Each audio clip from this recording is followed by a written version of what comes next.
medyo hingal ka na. Pag inom ko niyan, sabi ko ba nakakadama ako ng ginhawa. Pangalawa, yung pagkatulog sa gabi, hirap ako matulog. So nang mag-take ako niyan, gumaganda yung aking tulog. So sabi ko maganda. Kaya ang ginawa ko, mula sa isang baso, ginawa ko na isang bote isang araw. So, isang bote ko na siya tinitake araw-araw. And then, lagi ako nagpapunta sa doktor. Itong huli kong punta sa doktor, nagulat yung doktor ko. Kasi sabi niya nung una, sabi niya, nasa na yung pistola mo? Dapat nakapistola ka na.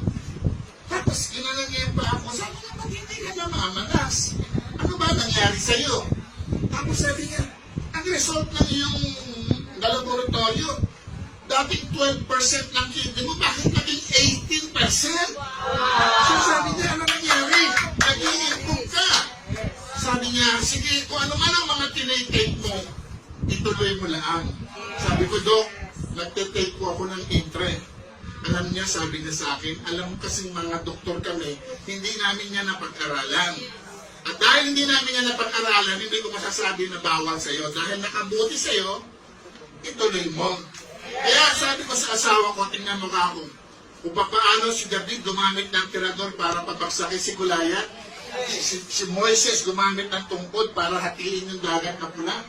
Ang Diyos ginamit ito. Unexplainable po ito eh.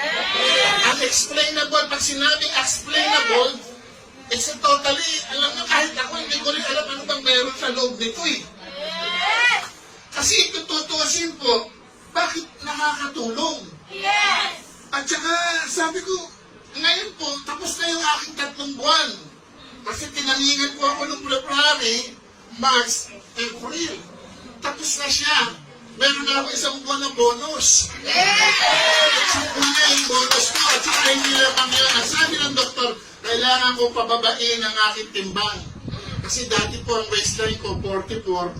Ngayon, 38 na lang.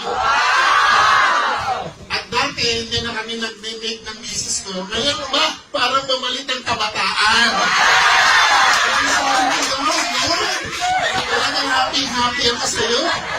Kasi, grabe eh. Sabi ko nga, Lord, ano nangyari?